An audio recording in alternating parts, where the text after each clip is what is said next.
ahead and resume. The item that we're currently on is purchasing policy. We have Kara Reno here. Whenever you are ready. Okay, thank you. Kara is here with some changes that we'd like to make to the tribal purchasing policy. We're having a little reverb issue here.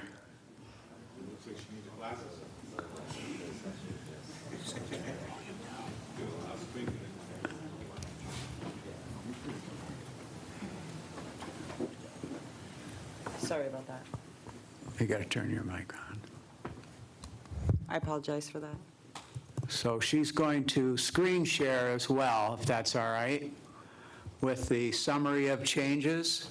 And so we will let her take over. The policy, just while she's working on that, the purchasing policy hasn't been updated since 2018.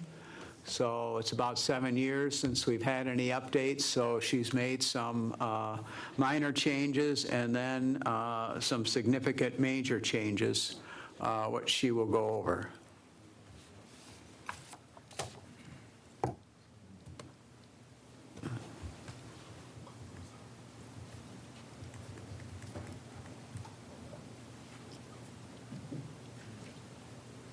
Is it showing up?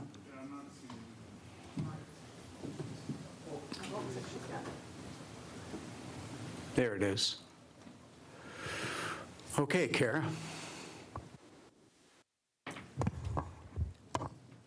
Ready, first of all, just to go over what Bill said, I did do some general grammar and formatting corrections throughout the policy. I additionally added clarification in areas where existing language was unclear. The roles of enterprise CEO, casino CFO, and general counsel were also added to the sections where there was only tribal CEO and tribal CFO. So if you have your purchasing policy up, page 2 under the scope, under C, implementation and operation, it was clarified that both tribal officials and employees are responsible for ensuring the policy is applicable in all circumstances. Under E, responsibility, I added language to establish that all employees are responsible for understanding and complying with this policy. Under F, general policy, I included a summary of the purchasing department's role in administering and enforcing this policy. If you don't mind pausing for just a moment, Isaac has a question or comment. Hey, Kara, I just want to make sure I'm understanding this. So it says C, E, F, G, there's no D?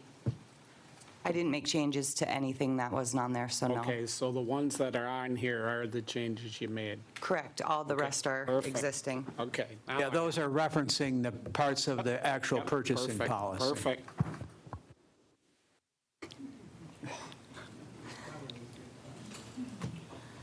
Alrighty, so under G, review of policy and procedures, I added requirement for the policy to be reviewed annually or sooner if necessary. And then if you flip to page 3, section 3 under procurement management, A, under the accountable office, this is designated that the purchasing department as the office responsible for implementation of this policy. B, authorized signature authority. It's reinforced that all purchase requisitions must include authorized signatures before we proceed with any orders. C, leases, contracts, invoices, and service agreements. It's clarified that an invoice may serve as a contract where applicable. Any questions on that section? Okay, if you turn to page 4, under section 4, purchase of goods and services over $50,000, under A, general, I increased the bid threshold for products and services from $3,000 to $10,000. I affirmed that Sioux Tribe Construction has first right of refusal for projects within their scope up to $50,000. And incorporated the construction-related services policy into the purchasing or policy, and included a list of the Sioux Tribe Construction's current scope of services. Good. Okay. Mike? Just a quick question on that then, with the first right of refusal, is there time limits imposed on any, like in this? Does it address it later in other areas? Because I'm fine with the first right of refusal, like first right, but it should be after a given time if they're not. It used to be 5 days, but I do not know if it was stated in here. I can do 3 to 5 days, whatever. Just so that we have time limits that way, well, even, I guess even if they accept it, if Sioux Tribe Construction accepts it and says, hey, they don't want to refuse it, their first right of refusal, they accept it, but they put it off so far down the road that it's not getting done, do we address that in these policies anywhere? No, but I can get Okay. some wording and put that in there. It's one of those issues that has come up in the past, just that we don't, and it's not just Sioux Tribe Construction, I guess, either. Is when we contract somebody, if the time limits aren't met, is there a mechanism in place to trigger, hey, you're, I would think that would be in all contracts and commencement Okay. forms that they draft up. okay. I just want is. to make sure we cover both bases, then the Sioux Tribe Construction and then our vendors as well. Okay, Okay, we can keep going. alrighty. B, invitation solicitation, items 1 through 6, clarified that purchases under $10,000 now are not required to be bid out. Purchases between $10,000 and $50,000 must solicit at least 3 informal bids, and purchases over $50,000 require sealed bids. Page 5 and 6, sole source procurement. The departments must provide written justification with authorized signatures for sole source requests before submitting them to purchasing. And I added examples of acceptable sole source situations. Page 7, acceptance and rejection. It is established that any bid where one party has an unfair advantage will be automatically rejected by the purchasing department. F, negotiations. It's clarified that negotiations will be conducted jointly by purchasing and the executive and/or director of the requesting department. G, recommendation, non-concurrence. And this first sentence is wrong, but if the requesting department does not concur with a recommendation, the requesting department must obtain written approval signed by one of the following: the tribal CEO, tribal CFO, enterprise CEO, health CEO, general counsel, casino CFO, or casino CEO. This approval must accompany the bid recommendation when returned to purchasing.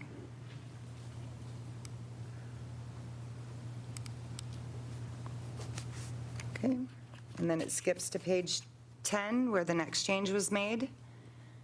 Under section 7, contract preference. Yep. Bridget?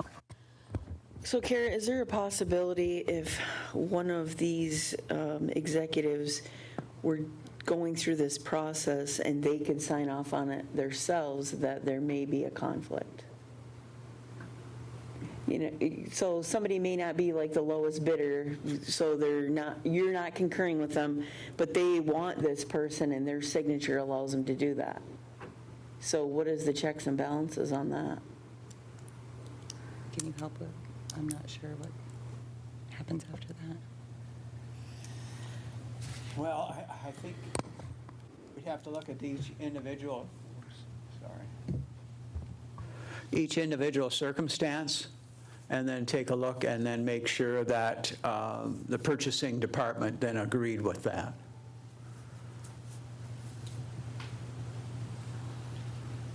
But this sounds like the purchasing, It would definitely depend on the dollar amount if a contract was needed as well.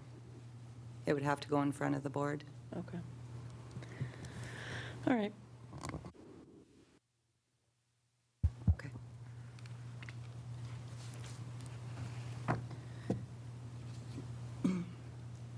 So section 7, contract preference. Updated the preference percentages related to the total actual purchase cost to reflect bid amounts more accurately. I just basically took out the .5s out of there and just made it straight numbers. Page 10, or page 11, section 8, conflict of interest. Under A, purpose, all tribal officials and employees are responsible for removing themselves from any conflicts of interest. C, gratuities, gifts, and kickbacks. Removed the reference to tribal officials and added specific examples of prohibited items and actions. D, collusions and price fixing. I defined both terms. In such activity as discovered, all associated bids with pricing will be avoided. And again, this primarily happens during the sole sourcing process.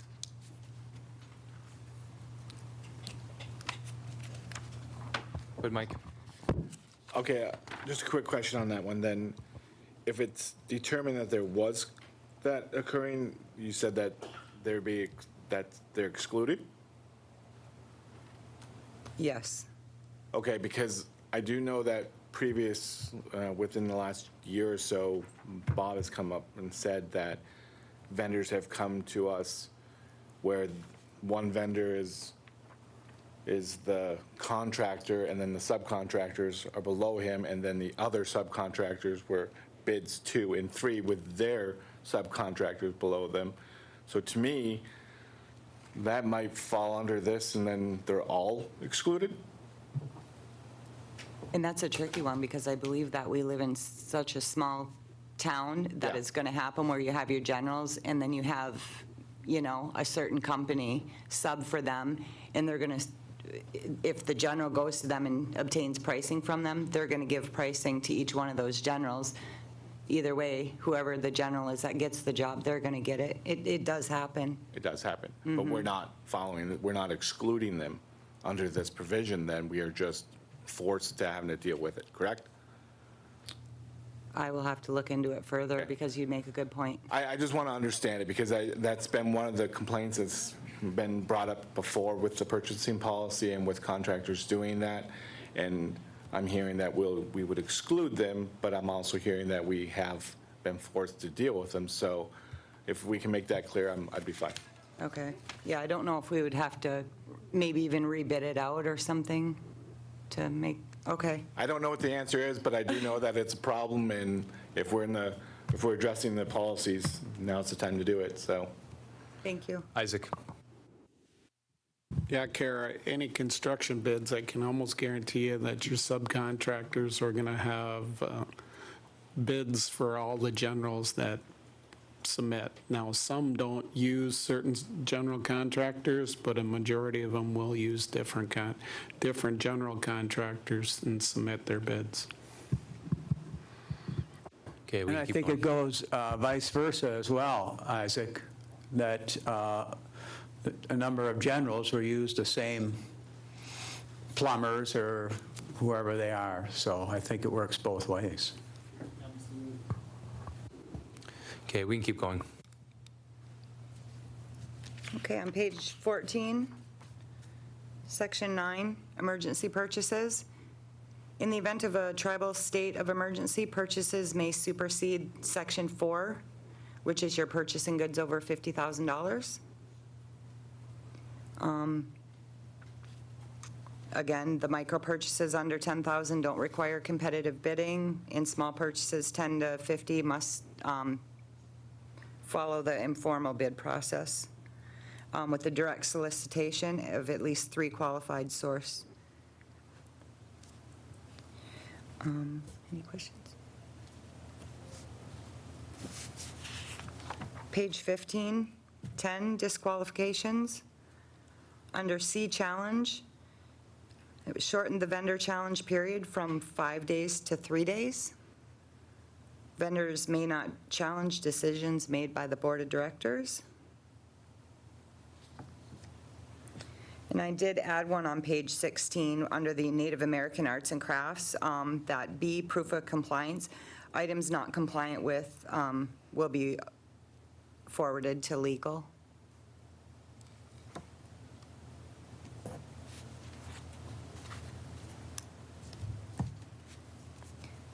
And last, Addendum A for the purchasing policy inclusions.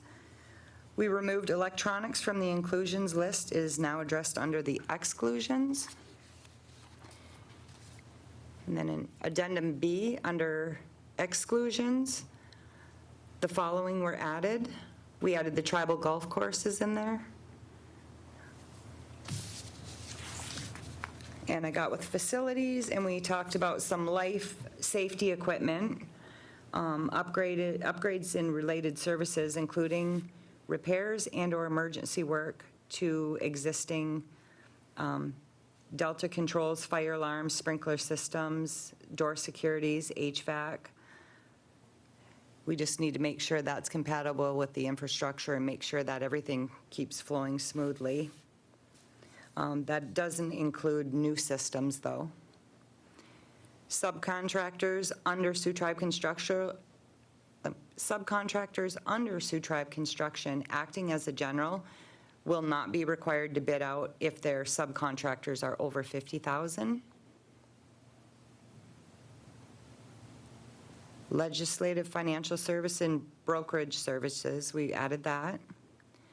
Technology equipment will be reviewed by the IT for compatibility. I added Big Bear Zamboni repairs, their ice plant manufacturing and compressor repairs due to their specialty and limited suppliers in our area. And insurance claims not required to go through purchasing for bidding. They bid out the brokerage services, but not usually the insurance claims. That goes strictly through them.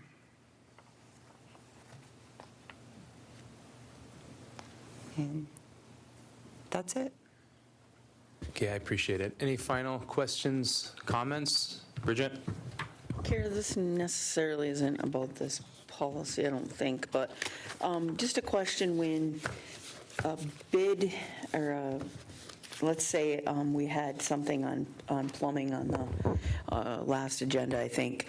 So when it comes to something like that and you guys reach out to certain businesses, are you reaching out to those in the area, or is it like a business has to submit saying we're interested? So here's my scenario. With that, the one we did, I think, at Sawyer Village or whatever, so the plumbing, it looked like it might have been a lot of local contractors. So say we have other Sioux Tribe businesses and other units. Do we contact them to see if they're interested in bidding, or are we looking at more of the ones that are local to the area? Purchasing looks at all the ones that we're familiar with. We also get with the outlying departments to see who's in their area, and we solicit them. So we solicit as many as possible, native, non-native, that we can, and we go from there. I also started putting it on Facebook, and it's on the internet as well.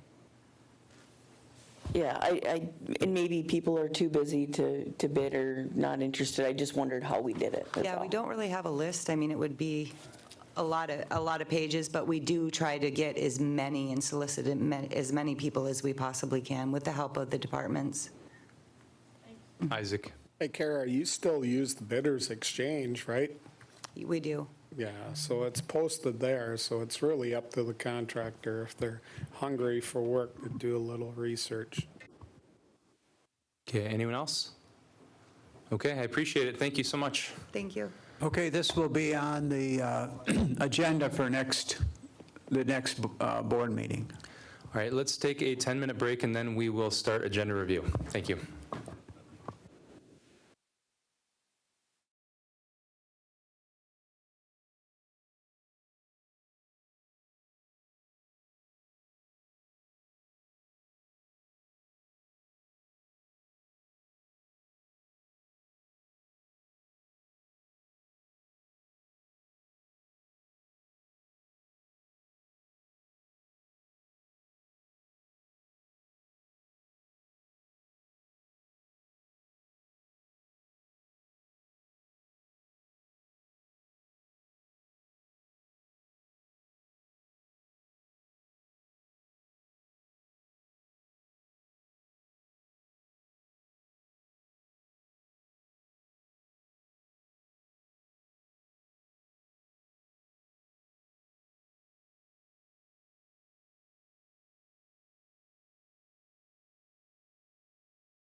Let's go ahead and get to our seats. We're going to go ahead and begin agenda review. So the first resolution that we'll be discussing is approving third amended and restated lease, JKL School. Josh Elliott is going to be covering that for us from the legal department. All these resolutions we workshopped, some more than others, so this is basically a refresher. So Josh?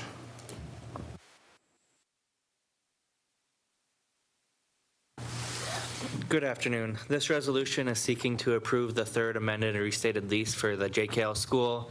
This request was brought forward by the JKL administration and their attorney to add some additional language to the lease that NMU is requesting being added. And those changes include extending the lease to 2030, increasing the rent, which is just the last time this lease was approved was 2017, so it's just getting the COLA to reflect what the rent is now from what the rate was in 2017. Adding language that if the charter for any reason no longer exists, this lease will immediately terminate. And adding language that the tribe will follow its purchasing policy and making any purchases for JKL. Okay, any questions or comments for Josh on this resolution? Bridget? So Josh, I think that it does, but I just want to make sure, does that include like the new buildings that we have put up, like the bus garage and all that? Those are all included, correct? They are all included. They're listed separately. There's a base lease, and then they have, excuse me, a listing for the new gym, and then the new middle school are listed separately. Okay. So it kind of is crazy to say that the new school brought forward a lease to charge them more money. Well, we've been increasing the rent each year by a cost of living not to exceed 3%. So the previous lease amount was from that year. So it has been rolling forward to the point where, excuse me, this year it was a 2.4% increase that actually starts today. Okay. So Does this include any of the equipment? no. So do they, like that tractor, is that being leased to them or is that just a gift? No, that is actually to their benefit, to reduce their snow plowing. ARPA bought that tractor, and so, but they operate it to reduce their snow plowing costs and their mowing costs and those types of things, the bigger projects that the big tractor uses. And then there's also a smaller tractor. And I get that, but I guess the other side of the coin is we don't buy equipment for any of our other contractors, tools or dump trucks or, any of that kind of thing. So I would think that if they at least paid a lease payment on that equipment, that when 10 years or 20 years, whatever the life of the equipment is, then we could replace it. If so, I understand it's benefiting them, but they're also a contractor, so. I understand what you're saying, and an equipment reserve would probably be a good idea, and I'll look to incorporating that in the budget. It's kind of a cycle thing with the school, because if we charge them, then they would bill us in their maintenance costs, and we would turn around and include that in the payment that we send them every month. So I understand what you're saying, and I like the idea of equipment reserve, and I don't know why we haven't done that in the past, but that's a good idea. So I want to add a couple things about the tractor. So the tractor is purchased so we could get around hiring vendors to plow the parking lot in the tune of about $100,000 per year. So the first Correct. year that we owned that tractor, it paid for itself, and then it saved us money every year since then. And I want to give kudos out to John Thorne and Ken Eagle, because they actually used that tractor to till up the space for the Unit 1 garden. Yep. So, I mean, that would have cost us thousands of dollars to break that ground. It hasn't been a garden in quite some time. So I'm thankful for that tractor for that reason, and because it saves this tribe money. I don't consider JKL to be a contractor. I don't consider them to be a vendor. I consider them to be an educational partner in our charter. So, Kim. Okay, I missed Josh read with the resolution. I couldn't hear it on my screen, and then the first thing I heard was Bridget asking questions. So if Josh could Yes, I can re-explain what this resolution is doing. So JKL and their attorney, at the request of NMU, requested to amend their current lease with the tribe for the land and the building that the tribe is on, the school is located on.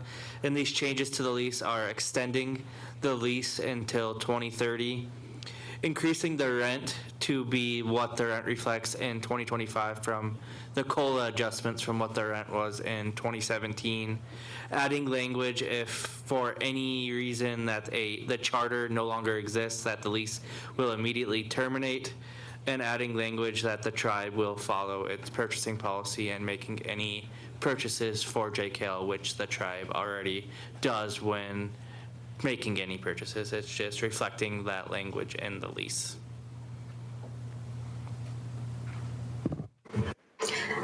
I know I missed a couple of workshops, but has been discussed before? We didn't discuss this at the fiduciary, correct? No, this is the first time this item has been discussed. We received the language for requesting to amend the lease from JKL on June 20th with a request to have a signed and approved copy back to them by June 30th. So we've only had this language for 10 days, and we have not been able to get it on any agenda before now. Well, that doesn't give a very big window. I think we should discuss this at the fiduciary before it comes to the board. That's the way we've all done stuff with the school. And then I'd like to see a red line version of the old lease compared to the new lease. Like Bridget had some good questions on the property that's included in it. Like my one I know of is the administration building included in the new lease. The administration building belongs to Sioux Tribe, and that was built with CARES funds, so that is not included in the lease. So JKL does not own the administration building. They're in it for free, or are they paying space costs to Sioux Tribe? They're not paying space costs, no.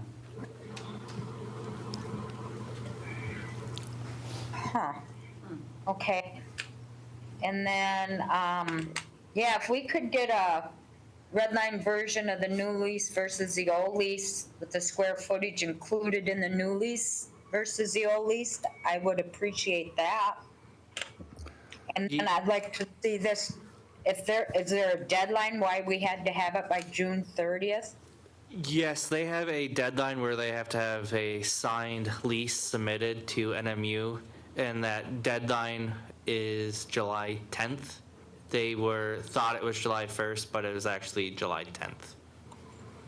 But I can get a red line version sent out to everyone when I get back to my computer. And we just heard that we needed this on the 20th, and they signed it on the 30th. Yes, that was the deadline they provided when they thought they had to have this submitted by the 1st, but they got some leeway to the 10th to have the signed lease submitted.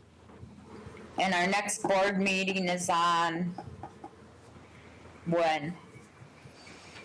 July 15th? And we have a fiduciary on the 8th. I can't believe they waited to the last hour to get this to us. And we've always discussed stuff at the fiduciary before it comes to the board. And none of this has been discussed at the fiduciary. I don't know about anyone else, but I would like to discuss it at the fiduciary first. Okay, thank you, Kim. So every single member on this board of directors is part of the fiduciary, whether or not they show up or not. So literally everyone at this table is on the fiduciary. So little history, when the Sioux Tribe used CARES Act dollars to construct the administrative building at JKL, JKL did not ask for that building, period. That's something that the board insisted on providing them, and I believe at that time it was promised that it was going to be provided without them renting it for space costs. So that's number one. Number two, how often do we renew this lease, Josh? This is, the last time this lease was renewed was 2017. Okay, so what are the meaningful changes on this lease? There's an increase in how much the school is going to be paying us, the charter, correct? Yes. Okay, and for everyone's information, the Sioux Tribe owns the property that JKL is housed on, and we own the building, and we lease it to JKL. That's the charter that we work with to provide education for our kids. Do you find anything about this controversial, anything that we need to take a deeper dive in right now? I have no concerns with the 4 changes that are being proposed in the lease, with that being extending the expiration date, the increase in rent, the language about if the charter ceases to exist, or just following the tribal purchasing policy for purchases. Okay, and this is the last thing I'm going to say, and I won't mention names, so I appreciate no objections. There is an unhealthy fixation by some people within the tribe when it comes to JKL. We spend more time talking about bus garages than we do the multi-million dollars over the budget that we've gone. So we renew the leases with them every handful of years, the legal department stating that there's nothing controversial in there. So I hope that we can just get this approved so we don't have to have a special meeting right beforehand. Kim? Okay, I didn't mention any bus garage. That's over and done with. I was just asking questions. I just don't like that it didn't come to the fiduciary. The issue is, Kim, that we have almost no one show up to fiduciary meetings. So over Well, half the last board, time, hold probably on. 10 of us. Over half the board is consistently absent from those meetings. So if we're going to have it, let's have everyone show up. And I bring up the bus garage because I believe that was the only time that we had 100% of the board show up, and that was to vote on a project that was going to be financed with federal dollars, ARPA. It was the only shovel-ready project, and if we didn't build that, we'd have to give away the money back to the federal government. So I just bring it up for that No, point. we had a wish list for that money, and they changed it. Things would have gotten done. I disagree, Kim. Well, we can agree to disagree. Okay, anyone else on the lease? Isaac? Hey, Bill, you don't have any concerns with this lease? No, I don't. And then you're going to look at something to eventually replace the equipment? And furthermore, who mows the grass there now, Bill? Ken Eagle, JKL KL staff. staff. Yeah. So they purchased their own machines to do that. So we're trying to keep everything in-house so it's a less burden on the school.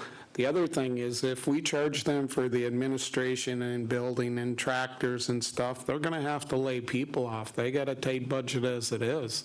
So if you want to charge them more money, expect that the teachers won't be having parapros. They're going to have to cut their employment just to maintain their budget. They come to us a lot for help financially. And I love the school the way it is, and I don't want to see no impact on employees, because I think it'll only affect our children and their education. Okay, Kim? Okay, I was just asking questions about the administration building. I didn't say I wanted to charge them rent. And I'm glad you brought that history up on it, because you refreshed my memory, so I'm good with that. Well, I bring it up because people are looking like it's a scandal when we talked about that. You know, that was more or less a gift to the school, and they've utilized it, and it's a wonderful building. So it's working out for them. Mike? Without going into all that either, but the simple fact, though, that they're bringing it so late should be noted. I mean, and the fact that we're bringing up, hey, if we charge them more, then they can't have parapros and all that, I disagree with that assessment. The schools got money, and they got plenty of money, but if we immediately went to, and nobody even suggested paying for it. There was questions being asked, if we are, what's included in the lease? That's what we should be doing. But if you ask the question, then it's automatically, hey, you're trying to change the school, and you're taking away the parapros. I don't agree with that tactic. This is being brought forward at the last minute, saying, hey, if they need it back by July 10th. That should be unacceptable from any other contractor bringing something last minute saying, hey, we need it now. And we're not given any time to go over it. So do I agree with the changes? The changes seem fine, but we didn't go through a big deep dive, and we're asking questions here, and being politicized right off the bat. So we should have got this sooner, and I'll leave it at that. When did we get it, Josh? June 20th. Okay, so we got it on June 20th, which is about 20 days. How many pages is the lease? I believe roughly 14. So you basically got a day per page to review. Are you confident that it's good? Yes, there was only minor changes to the lease, or the changes that I've discussed. Everything else is the same language that has been in the lease since So the due date to get the sign is June 10th, Point of July information. 10th. or July? It's this, and this is the lease till when? Until June 30th, 2030. So for 2030, for the, okay.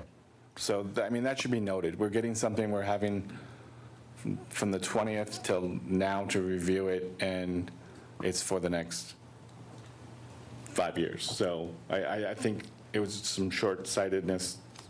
So you had 20 Getting it in days front to of us. review a lease where the only meaningful change is a slight increase that the school is going to be paying the tribe. Are you confident that you had enough time to review it, and are you satisfied with the lease, Josh? Yes, I have no concerns with any of the proposed language changes in the lease. Okay, anyone else? All right, appreciate it. Let's move on to the next. Next resolution is partial waiver of conviction for Mr. Peter Sharp. This resolution is seeking a partial waiver for the purposes of receiving a gaming license under Chapter 76 of Tribal Code for Mr. Peter Sharp. He had a waiver hearing at the workshop last week. He meets all the qualifications for a partial waiver under Chapter 76 for a criminal trespass charge he had in tribal court in 2023, and the prosecutor's office would recommend a waiver being approved for him. Okay, any questions, comments on this? Going once, going twice. Any concerns with this? No. Okay, very good. All right, let's cover the next resolution then. Thank you, Josh, which is lease modification to Larry F. Harris and David Edwards, lease number DD0016. And Helen is going to be covering this. Not me, Helen Wilkins, Director of Real Estate for Sioux Tribe. I'm here in front of you today to approve a modification to Larry F. Harris and David Edwards' lease on their home, or on their land that their home is on. Mr. Edwards passed away. He is the brother to Larry Harris, and they both agreed that either one of them passed away, that the other one would just be the only one on the lease. And that is our request, is just to remove his brother's name. Okay, thank you, Helen. Any questions, comments by the board?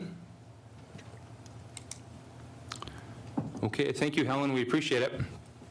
Thank you. Next See you later. resolution we'll cover is amending tribally funded higher education scholarship criteria.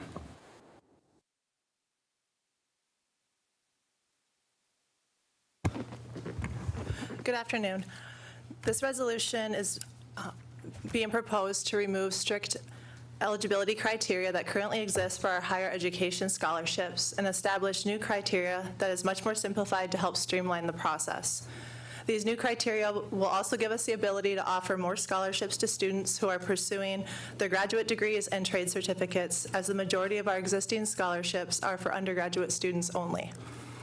As requested at last week's board workshop, this resolution has been amended to include transferring the remaining balances of the Pamela Cable Gershon and the Joseph K. Lumsden Scholarship to the Goff Scholarship Fund, as these are both tribally funded at this time. And also to note, all of our existing scholarships are fully tribally funded at this time. As we propose to simplify this eligibility, we wish to continue recognizing the contributions of those who have had scholarships previously established in their name. So in one of your attachments, you will see all of the names of those that we wish to continue honoring as we move forward with the newly established criteria set forth in this resolution. All right, thank you, Steph. Questions, comments from the board? Start with Bridget. Hey, Steph, I would like to, and maybe I'll try to amend it, but change the allocation to do 70 undergraduate and bump the trade up to 10. I just know, I know it says they'll be based on application trends, but also could be that there's just not many for the trades is why you're not even getting people to apply. And I know it's very important when we try to get any kind of carpenters or any, tradespeople within our own tribe to build houses or fix houses or, any of that. So I would like to see that change happen, and if every doesn't agree, maybe I'll motion to amend, whatever.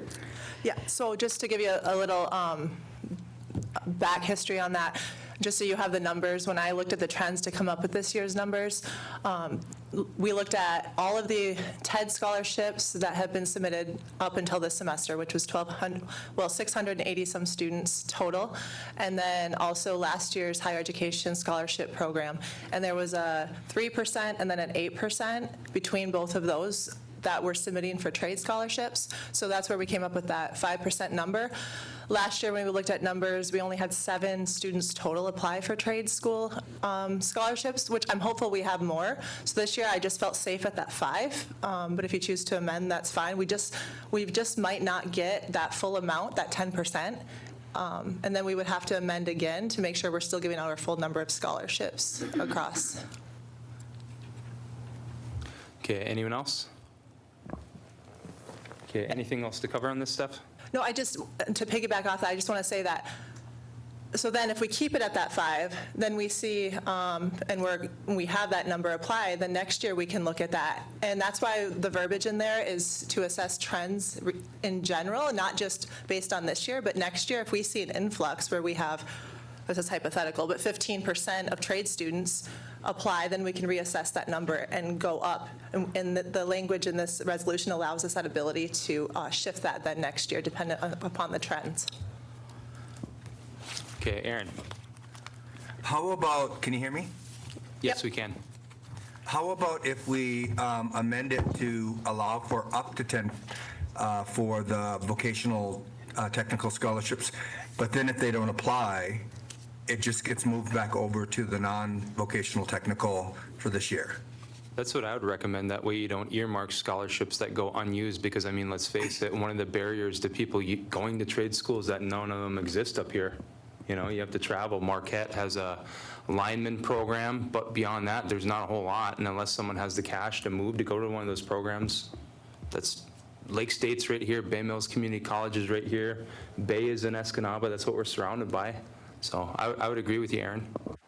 Yeah, and then if we don't get that full amount, yeah, we could just shift it back down. That way there's flexibility. Okay. Anyone else? Okay, thank you. Okay, thank you. Okay, the next resolution is Native Employment Works Program. Good afternoon, Megan Miller, Direct Services Program Director with ACFS. What this resolution will do is authorize ACFS to apply for a new 2-year grant cycle for the Native Employment Works Program. And our award is $113, and it will never change. We get that amount every year. All right, thank you, Megan. Any questions, comments from the board? That was 113,000, right? I think that's what I heard. Yeah. Is that correct, Megan? I 113? misspoke, $113,011. Okay. Going once, going twice. All right, let's cover your next resolution, which is low-income energy assistance. What this resolution will do is authorizes ACFS to apply for a new 3-year grant period for our LIHEAP heating program. That program does have 4 components. Okay, any questions, comments on this? And this is obviously a program that's in jeopardy with the federal cuts. So going once, going twice. Okay, we'll move on to Community Service Block Grant. Actually, I skipped it, I apologize. Child Care Development Fund. So what this resolution will do is authorizes ACFS to apply for a new 3-year funding cycle for our Child Care and Development Fund. What this program does is make the cost of childcare more affordable to our tribal members. It also increases the quality of childcare that's provided to our tribal members. Okay, thank you. Any questions, comments from the board? Hearing none, we'll move on to Community Service Block Grant. So this resolution, again, will authorize ACFS to apply for a new 2-year grant cycle to operate our federally funded emergency assistance program. All right, thank you. Any questions, comments? Okay, thank you, Megan. We appreciate it. Thank you. The next resolution is requesting USACE technical assistance regarding feasibility of Monuscon dike removal. Hi, everyone. My name is Danny Fagan. I'm the Wildlife Program Manager for the Natural Resources Division. The purpose of this resolution is to authorize the Sioux Tribe to submit a formal request to the U.S. Army Corps of Engineers for technical assistance in evaluating the feasibility of removing either in whole or in part the Monuscon Bay Dike. The provisions of Section 22 of the Water Resources Development Act of 1974 provide authority for the Corps to provide this technical assistance for conservation of water and land resources. The Natural Resources Division has drafted this request letter and is prepared to serve as the main point of contact for this work. Okay, thank you. Any questions, comments? Going once, going twice? Okay, let's move on to the next one then, which is State of Michigan Forest Management Plan. Sure. The purpose of this resolution is to authorize the Sioux Tribe to submit a comment letter regarding the 2024 State Forest Management Plan to the Michigan Department of Natural Resources. The comment letter affirms the tribe's role as a sovereign government and party to the 1836 Treaty of Washington and the 2007 Inland Consent Decree. This comment letter advocates for early substantive tribal consultation, ecologically sound forest management practices, and improved coordination between tribal and state agencies. Okay, thank you. Any questions, comments? All right, thank you so much. Thank you. All right, Ryan. Next resolution is revising Tribal Code Chapter 11 Membership Ordinance Enrollment Committee.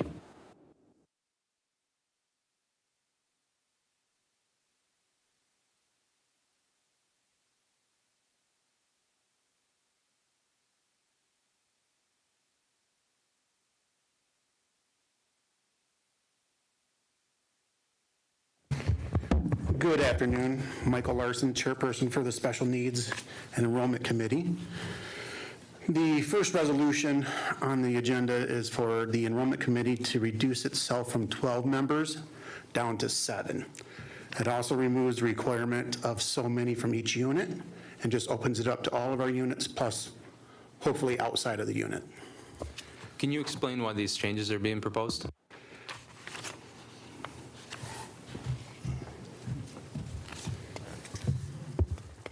I'm sorry, I'm blanking on the resolution number, but the board previously passed a resolution that had all the committees update their bylaws to allow membership from members who live outside of our service area. And so also on your agenda tonight under new business is the updated bylaws, but the enrollment committee is controlled by code. And so if you can update the bylaws, but you also need to update the code. So the bylaws were updated to conform with the board directive to open up committees to outside board members. And then they made some other changes to their bylaws to update them and just modernize them.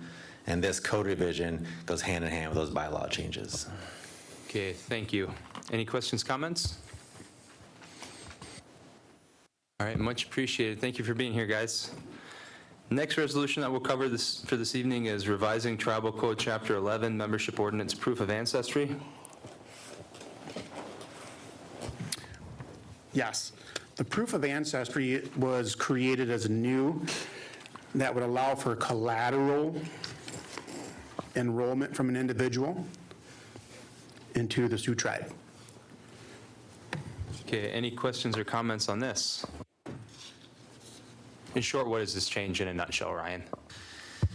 In short, this is to cover, we had a few odd scenarios over this year where we had applicant who we could tell they went back to an ancestor who should have been on the Durant roll, but for some reason wasn't, but we had enough proof to show that they should have been on there, their siblings were on there, so the ancestor should have been on there, but for whatever clerical error happened in the 1800s, they weren't there, and this helps cover that whole, when we have enough proof to show that they should have been listed on one of those historic rolls, but wasn't, but we have enough collateral evidence that the rest of their family was, and this allows them a path to membership. Okay, I appreciate that. Any questions, comments from the board? Okay, hearing none, we'll move on to the next resolution, which is revising Tribal Code Chapter 11, Membership Ordinance, Loss of Membership. Yes, under this ordinance, when an individual would withdraw themselves from the tribe, they were not allowed to reapply. We took consideration of the board, who had recommended 5 years. We had changed that and voted as a committee to allow for a 3-year period from the time that they disenroll to where they want to re-enroll again. Okay, I appreciate that explanation. Any questions, comments from the board? Okay, appreciate it. Thank you, guys. Thank you. And the next resolution that we'll cover, let's cover this next one in closed because it deals with some staff and some changes. So we'll make this closed to just staff.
Everybody in and start the...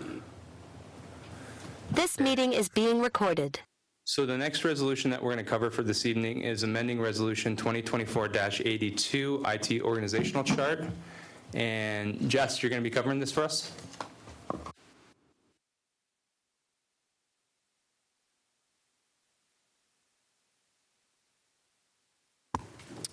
So this resolution, if passed, would accurately reflect the current organization of the IT department. Previously, the CIO was listed as reporting to the Executive Technology Steering Committee, and that position reports to the board. So this would just update that and have that position report into the board, and then it would have a dotted line to the Executive Steering Committee. All right, thank you, Jess. Any questions, comments on this resolution? Mike?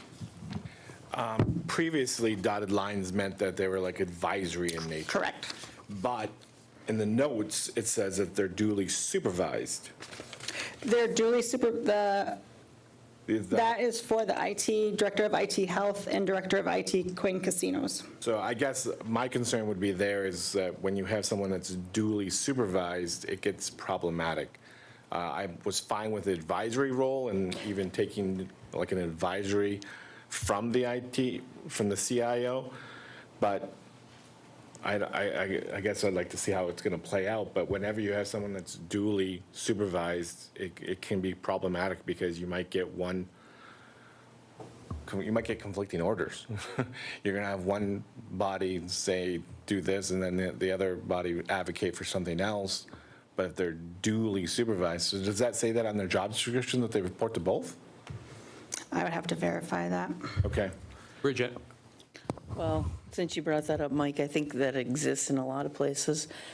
Look, I mean, the casino, you are reporting to a GM of the building, but then you might be reporting to the marketing VP too. So a lot of roles kind of are like that, and I agree, it should be kind of one person, but how do you get around that? Because I know that tends to be somewhat of an issue if the GM wants you to do something and then you're in a different department per se, that there is issues with that, but I don't know how we're going to get around it.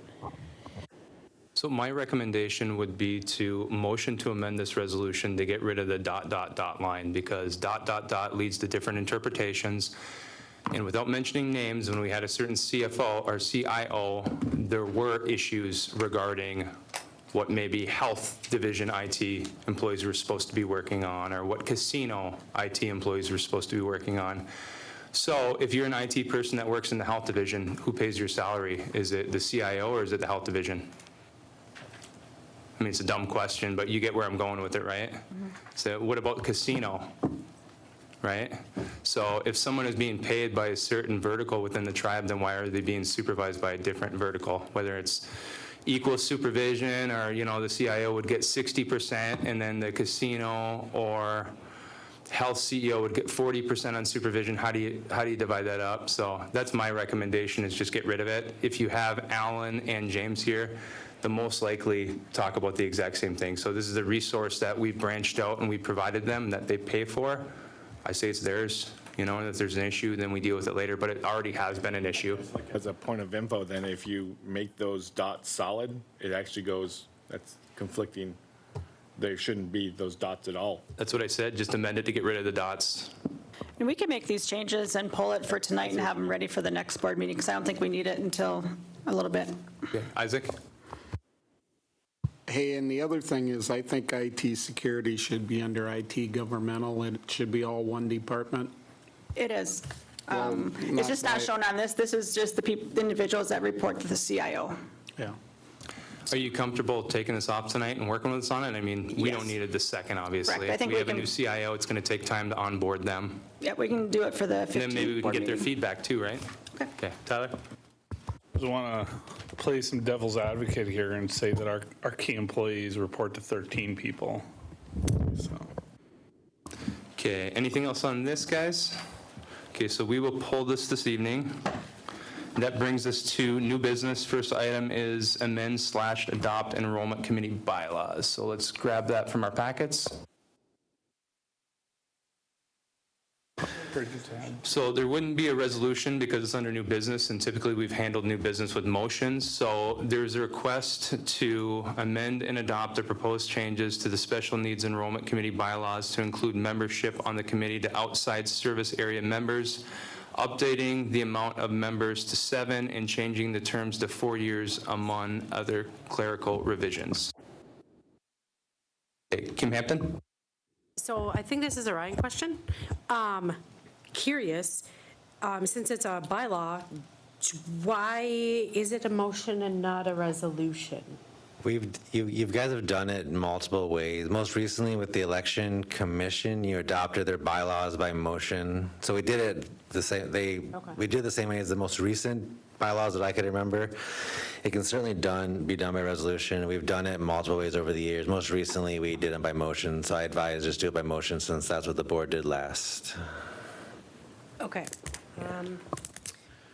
I don't really know how and obviously we've done it before, but I don't really know how I feel about it.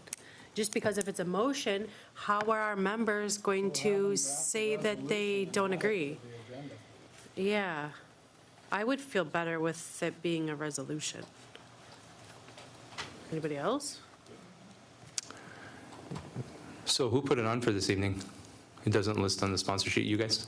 It's the enrollment committee. Okay. Would you guys be okay with pulling it from the agenda based on what's being talked about and then just submit it as a resolution? Okay. Yes. Austin? Yeah. What we've done in the past, so like Kim's absolutely right on that, is what we've done in the past though is we've just motioned to amend to assign a resolution number because it's modifying code. So that part actually that's a good argument for taking your time so that you can see what the impact is on the code and have a red line copy and all of that. But what we've done in the past is so that we didn't appear like we were trying to do something to get around the membership's right of referendum is we assigned it a resolution number. Well, the bylaws. I'm good at going either way. Yeah, the bylaws itself don't revise code, but they have a code revision that goes hand in hand with their bylaws because they're changing bylaws, but the enrollment committee necessarily has to revise their code because they're statutory. But just because we do a bylaw change doesn't always mean a code change. They're not always hand in hand. In this case, they are because it's the enrollment committee. You want to just pull it and bring it back as a resolution? Would that be okay? All right. Larry wants to get out of here on time. So. All right, guys, so we'll move on to Conservation Committee requests. Here's the housing resolution that Ash is going.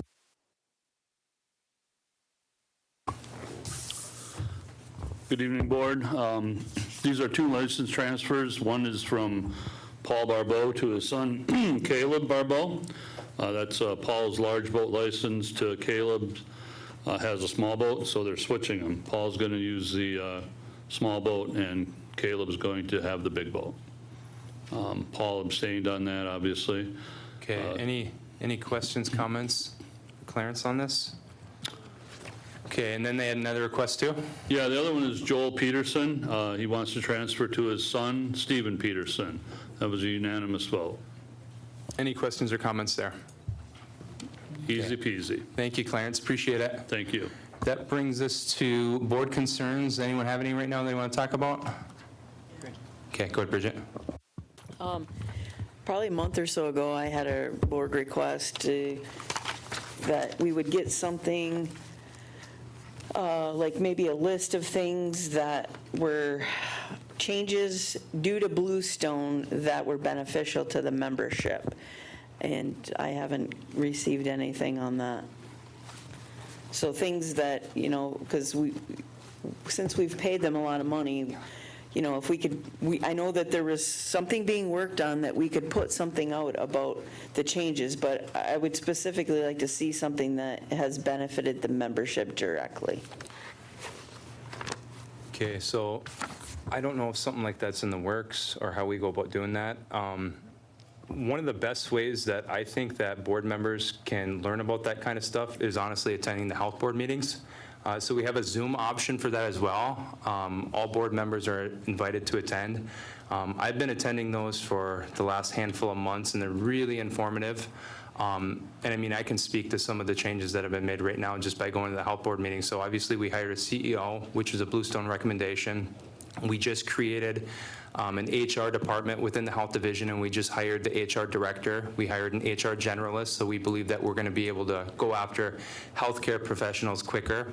We're going to be creating a finance department within the health division as well, so we can run it like a business and as a service, and that's going to be extra important because we're going to be leaning on third-party revenue to pay for a lot of the health-related expenses within the Sioux Tribe, some of which are the community centers and fitness centers that we built up with around the 7-county service area. The health division is footing the bill on those, and I believe they're going to cost at the tune of over $1 million per year.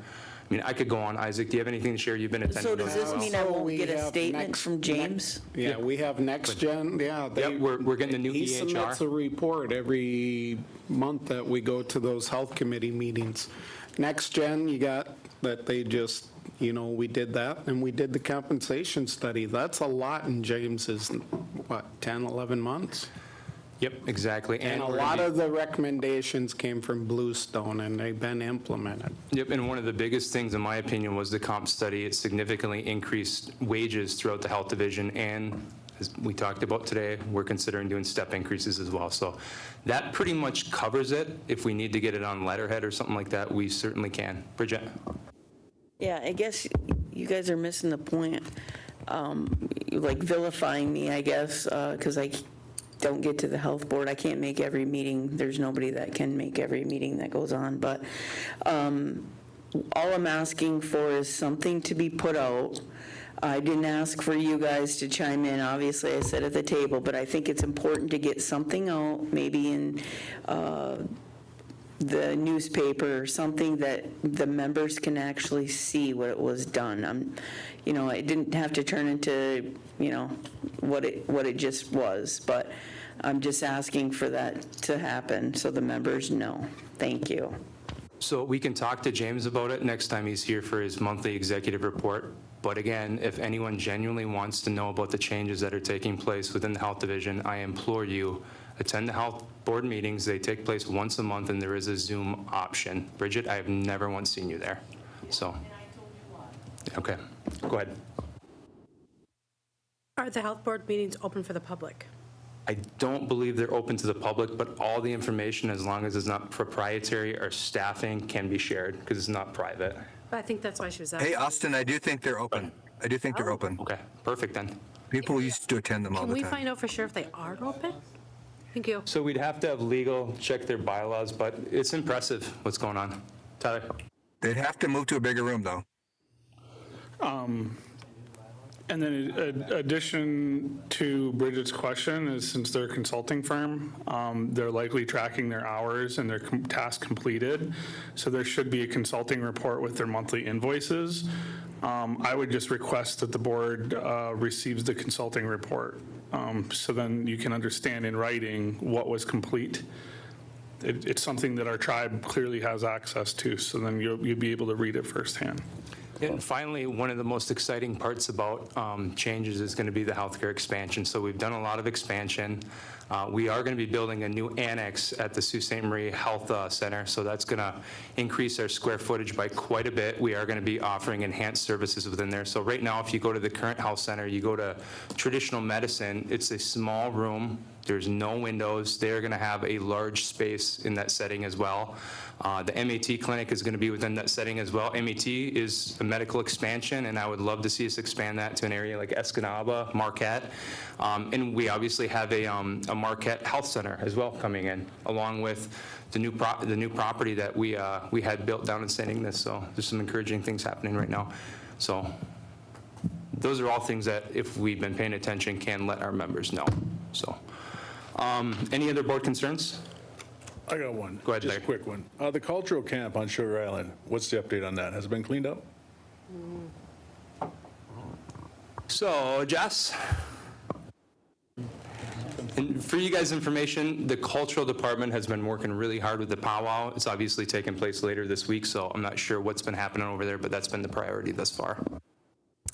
I've met with the cultural director in regards to both the Naganagijic and the Mary Murray Cultural Camp, and been doing some site inspections of both properties, and there still has been issues. Last I think it was last week, my assistant had went over to the camp and there was still issues. So I met with the director on Wednesday and we went over those. I provided photos and I said that these obviously need to be addressed and taken care of. So I am working on it. Okay, anyone else have any board concerns for this evening? Okay, then we will be on break. Austin, I'm sorry to interrupt. Wait, sorry. I just want clarification on the enrollment resolution. So you guys pulled the bylaws, but resolution revising Tribal Code Chapter 11, Section 103 is only here because the board mandated that bylaws be changed to allow outside service member areas. If you're pulling the bylaws, you should probably pull that reso until we bring in both at the same time. It's a code change because the board wanted bylaws to change. It's the only reason that code change is there. What do you think, Larry? Yeah. Yeah, let's do it. Any objections? There's another resolution that's related to a couple of the other resolutions, and if he's saying, Just if you the pull first those one, other two, you 103. might as well pull that other one.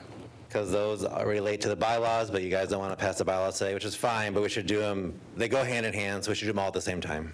Okay, I have no issue with that. Conversely, and just do a reso up real quick, just to include the bylaws?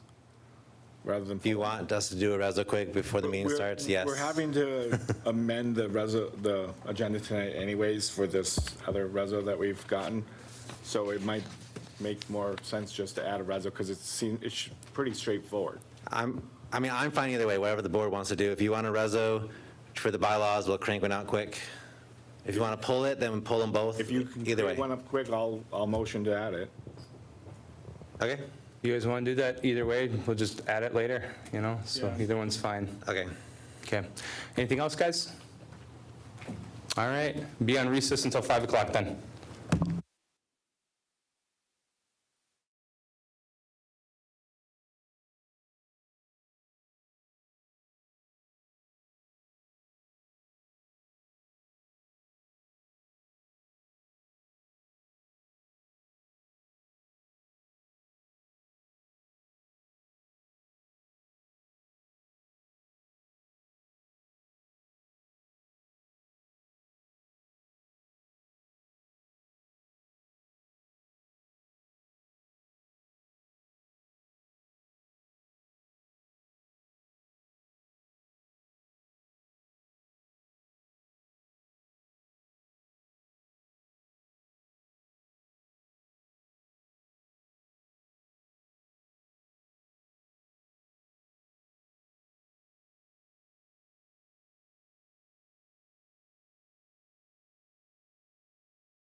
It's 5 o'clock on the dot, so I'm going to go ahead and call this regular scheduled meeting to order. We shall start with roll call, please.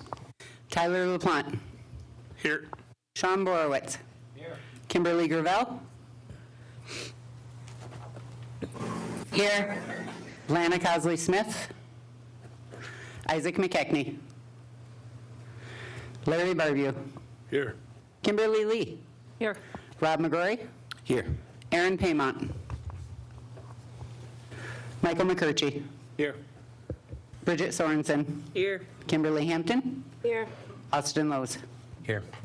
We have a quorum. I'd like to entertain a motion to suspend the rules and add the following resolution to tonight's agenda. It's titled Tribal Intergovernment Advisory Committee Appointment. Is there a motion? Motion. Motion by Larry, Oh, support. support by Mike McCurchy. Any discussion? Okay, hearing none. Roll call, please. Oh, let me grab the form. Bridget. Yes. Larry. Yes. Kimberly Lee. Yes. Michael. Yes. Kimberly Gravel. Yes. Sean. Kimberly Hampton. Yes. Tyler. Yes. Isaac. Oh, not in the room. Rob. No. 1, 2, 3, 4, 5, 6. You only have 8 yeses, 1 no. So you need to have 9 votes to suspend the rules. This received 8. So I'd now like to entertain a motion to suspend the rules and add the following resolution to tonight's agenda. It's titled Amending Bylaws of the Special Needs Enrollment Committee. Is there a motion? Motion. Motion by Mike. Is there a second? Support. Support by Larry. Any discussion? Hearing no discussion. Roll call, please. Michael. Yes. Kimberly Gravel. Yes. Sean. Yes. Tyler. Yes. Bridget. Yes. Isaac. No. Rob. No. Kimberly Lee. Yes.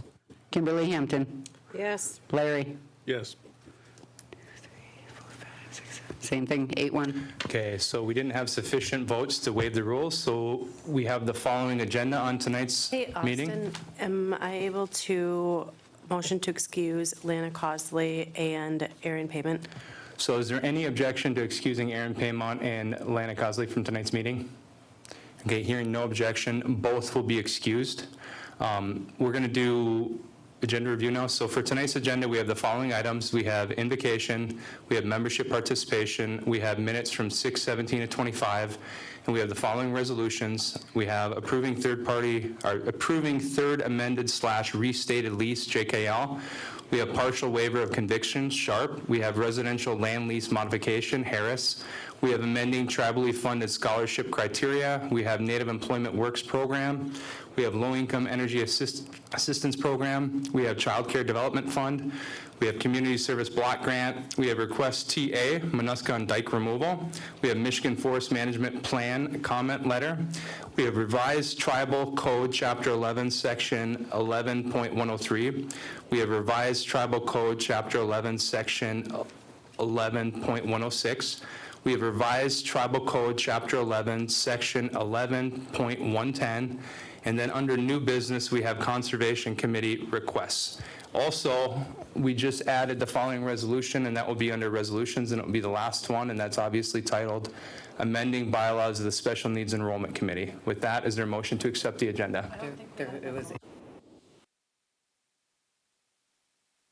My bad, failed 8-1, sorry. So we'll strike that second one that needed to be added, brain fart. So is there a motion to accept the agenda tonight? We gotta bring 103, right? I checked with amendments, but no. Yeah, if you're not adopting the bylaws, then resolution 11.103 is no longer necessary. They go hand in hand. So, all right, so with legal's recommendation, we will remove that as well. Any questions on the agenda? I can reread it if you guys like me to. Okay. Those in support signify by saying aye. Aye. Those opposed? Those abstaining? Motion carries. I'm sorry, who was the first and second for the agenda? I didn't get it either. Neither did I. Sorry. So who motioned and seconded? To approve it as read. I will motion. I'll second. Okay, my bad. Thank you. Okay, so we have an approved agenda. The first item that we have is invocation. Gerard from Traditional Medicine isn't here, who usually provides it, but I'll just say this. I hope the Creator can bless everyone in this room and that he can help us lead this tribe in a positive way. With that, we've had quite a few deaths in our tribal community, so I'd like us to stand and have a moment of silence for those who have walked on.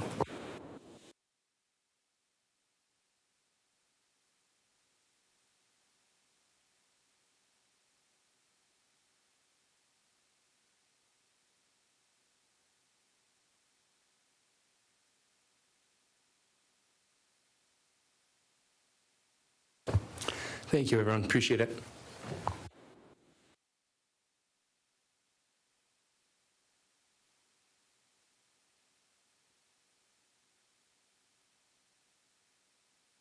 Okay, the item that we're currently on is membership participation. So if you're a Sioux Tribe member and if you'd like to speak to the Sioux Tribe Board of Directors about, what's going on, if you want to air out a complaint, anything like that, this is your opportunity to do so. We have a handful of rules. They're mostly based on civility, so each person is entitled to talk to the board for 5 minutes. If you need more time than that, we can connect you with one of our membership liaisons and you can have a much more in-depth conversation about whatever issue you have. Also, no swearing, no yelling, no singling out individual board members for attacks or anything like that. And a lot of times, if there's sensitive topics, we'll move into closed, and it's not a punishment to anyone. It's just certain conversations should remain private. So, Clarence, if you guys want to talk to us, Clarence is your guy. We got one, and it's closed. Okay. So I have one concern thus far, and it's closed. So all the members that are in the room need to leave, except for the individual that made the concern.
So we have concluded membership participation. That brings us to minutes. She just raised her hand. Oh, I'm sorry. Shirley, would you like to speak to us? Yeah, just All right. for a brief. Open or closed? Okay. Put my eyeballs on. Then they didn't have enough votes to add it. So we're skipping bylaws, and we're skipping 11. Because the only reason we're doing that is because we're changing bylaws.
Good afternoon. Just wanted to mention one thing is just a matter of fact. Matter of fact, I'm getting older and older. No, I'm just kidding. Well, I'm going to be attending a class reunion, 55 years on Saturday. I've been out of high school. So, congratulations to myself. No, I just wanted to say something. I know it's a subject that has been a bone of contention. I do Zoom and I would listen. Sometimes I don't come to the meetings, but I do listen to you guys. And I'm not trying to advocate for one thing one way or another. And it's on the separation of powers. I personally believe and support it, but that's my belief. But I do want to let you know that we all know, everybody in the room probably knows that the Bureau of Indian Affairs is really understaffed at this point in time, and that's not going to change during the Trump administration when he's only been in there 6 months. And they're currently, the Bureau of Indian Affairs here in Sault Ste. Marie has one person that would work on that type of an action, and that person happens to be my nephew. So I do know this, and he's the only one in the whole region. All the rest were forced out. Well, they retired, pretty much. They said, for those that are elderly, you've got the years out. So it's really, when I was working there at the Michigan agency, there was 39 employees. I believe they're down to 6 or 7. And there's vacancies, I think there's 4 or 6.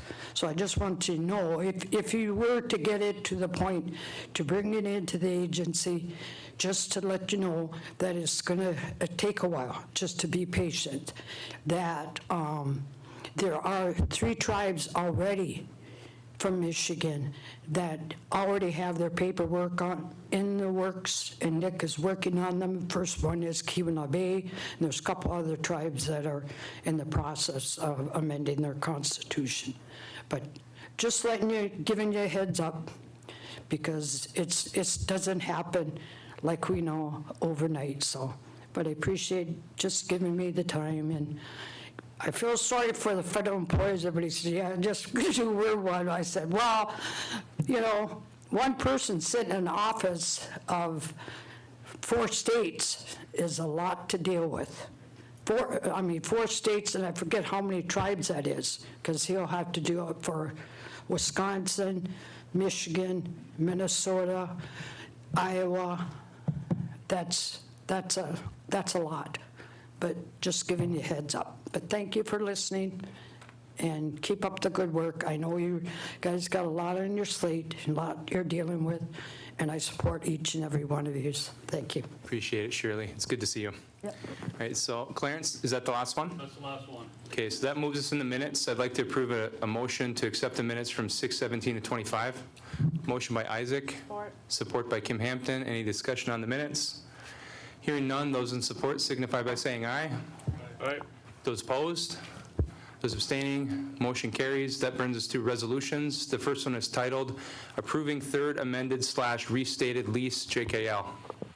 Now therefore be resolved that the Board of Directors for the Sault Ste. Marie Tribe of Chippewa Indians hereby approves the third amended and restated lease for the JKL School. Be it further resolved that the Board of Directors hereby authorizes the chairman or his designee to execute the lease to carry out the intent of this resolution. Be it further resolved that the tribe does hereby grant a limited waiver of sovereign immunity for declaratory and equitable relief only should an action be commenced under this lease. Be it further resolved that by granting this limited waiver of sovereign immunity, the tribe does explicitly state that no monetary damages may be awarded against the tribe in any court or dispute resolution process. The tribe will not be ordered to pay any money whatsoever, be it in damages, recoupment, equity, as a sanction, or in any other manner. This limited waiver will terminate upon performance by the tribe of all of its obligations under this lease. Be it further resolved that this limited waiver is granted solely to the JKL School Board, its successors, and assigns. Be it further resolved that this limited waiver will apply only to judicial action limited to lawsuits for equitable or declaratory relief in the tribal court of the Sault Ste. Marie Tribe of Chippewa Indians, and that the tribe shall not and does not consent to sue in any other court or any other jurisdiction. Be it finally resolved that this lease shall be construed in accordance with and governed by the internal laws of the state of Michigan. The Board of Directors does hereby authorize the tribe as leaser to consent to the jurisdiction of the tribal court solely for equitable and declaratory relief and no other, and this lease shall not be construed so as to permit monetary damages or judgments against the Sault Ste. Marie Tribe of Chippewa Indians. Motion by Isaac. All support. Support by Kim Hampton. Josh? Good evening, Josh Elliott, Legal Department. This resolution is seeking to approve the Third Amendment and restated lease to JKL School. This request came forward from the school administration and their attorney to update the lease at the request of NMU, and there are some minor changes being made to the lease under this amended agreement, including extending the lease to 2030, increasing the rent to be in compliance with what the COLA adjustments from 2017 when the last lease was amended, adding language about if for any reason the charter no longer exists, what will happen to the lease, and that the tribe will follow the purchasing policy. Okay, thank you. Any discussion from the board? So you've had this since, what, June 20th? Yes. So this is the 12th day that you've had this contract in your possession. Have you adequately reviewed it? Yes, I have. Do you have any concerns? No. Okay, anyone else? Okay, those in support signify by saying aye. Aye. Aye. Those opposed? Aye. Okay, we have 4 people. Any abstentions? Okay. I'm sorry, I was a yes vote. I couldn't log off. I mean, I couldn't unmute. So there are no abstentions. Mike voted no. Sean, Bridget, anyone else? Kim. Kim. Grabel. Okay. Sean voted no? Yep. I didn't catch that. Thank you. Thank you. Okay, so who voted yes? So it would be Isaac, Kim Hampton, Aaron, Rob, Larry, Kimley. Tyler, and Kimley, so 7. Motion carries. Thank you. Appreciate it. The next resolution is partial waiver of convictions. Now therefore be resolved that the Board of Directors pursuant to Tribal Code Chapter 76 grants a partial waiver to Mr. Peter Sharp. Motion by Isaac. All support. Support by Kim Hampton. Josh, could you cover this, please? This resolution is seeking a partial waiver of a conviction for the limited purpose of receiving a gaming license for Mr. Peter Sharp. Mr. Sharp is seeking a partial waiver for a trespass conviction he had in 2023 in tribal court. He meets all the requirements under Chapter 76, and the prosecutor's office would recommend that a waiver be granted for Mr. Sharp. Do you have any concerns about granting a partial waiver? No, this is his only criminal convictions he's ever had. Okay, any discussion? Okay, hearing none, those in support signify by saying aye. Aye. Those opposed? Aye. Those abstaining, motion carries. Thank you. The next resolution is residential land lease modifications. Harris? Now therefore it be resolved, the Board of Directors of the Sault Ste. Marie Tribe of Chippewa Indians hereby authorize its tribal chairman and treasurer to execute a lease modification to the land located at Kinchelo, Michigan, to Larry F. Harris, a married man, the land being described as Cedar Grove Estates 3, lots 681 and 682. Be it further resolved that the tribal staff is directed to prepare the appropriate land lease modification documents. Be it finally resolved, the lease is in furtherance of a housing program operated in the promotion of the public purpose, and the negotiated rental amount has been determined to be in the best interest of the tribe and its people, and valuation in accordance with 25 CFR 162.320 is hereby waived. Okay, motion by Isaac, All support. support by Kim Hampton. Helen, could you cover this resolution, please? Yes, I'm Helen Wilkins, Director of Real Estate for Sioux Tribe. I am respectfully requesting this residential land lease modification for Larry F. Harris, as his brother has passed away, and we are removing his name from the land lease to clean up the file. Okay, thank you. Any discussion from the board? Isaac? Hey, Helen, can we get a list of all land leases, please? I can do my best. Do you have a time frame? Well, not next year. Might not be here. I will do that as soon as I can, yes. Okay, anybody else? Okay, hearing none, those in support signify by saying aye. Aye. Those opposed? Aye. Those abstaining, motion carries. The next resolution is amending tribally funded scholarship criteria. Thank you, Helen.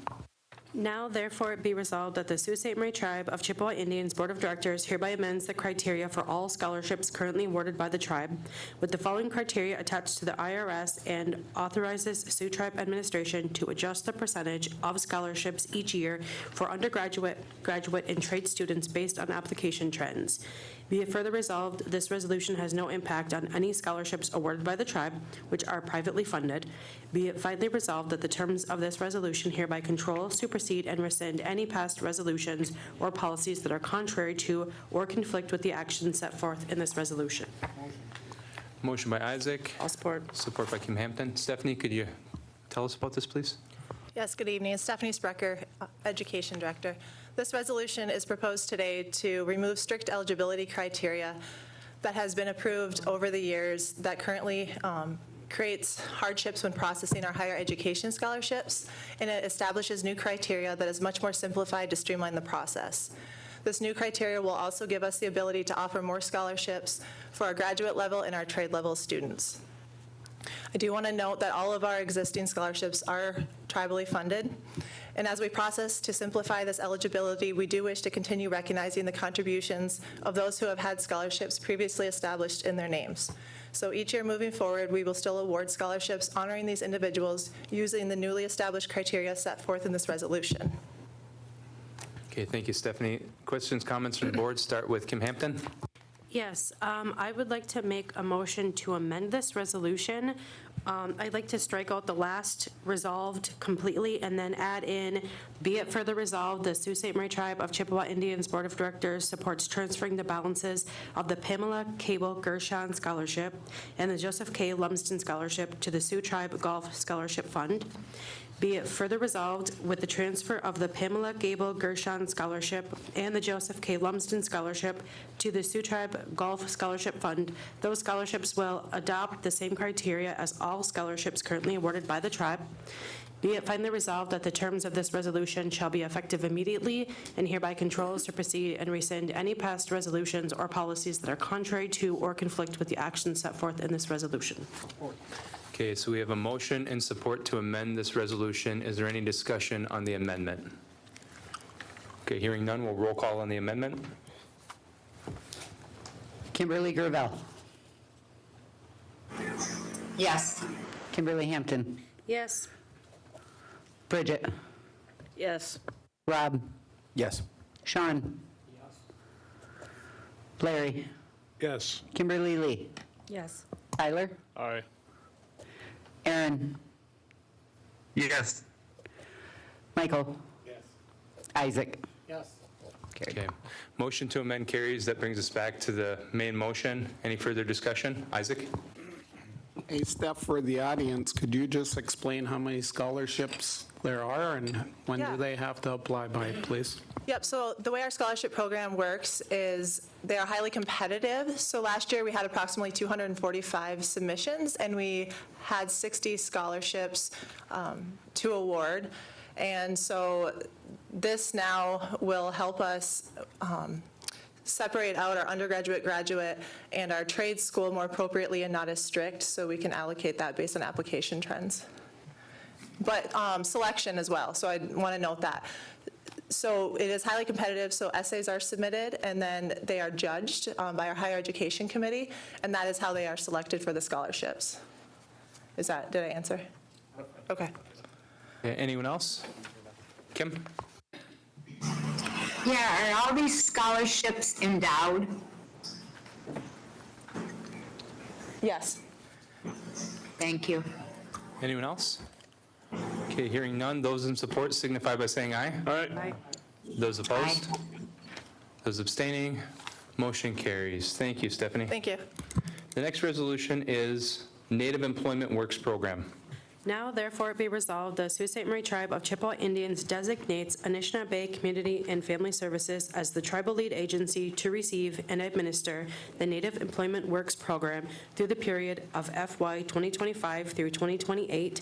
Be it further resolved that the Board of Directors of the Sault Ste. Marie Tribe of Chippewa Indians hereby authorizes the chairman, Austin Lowe's, or his designee to sign, negotiate, and execute documents on behalf of the tribe to obtain continued Native Employment Works grant funding.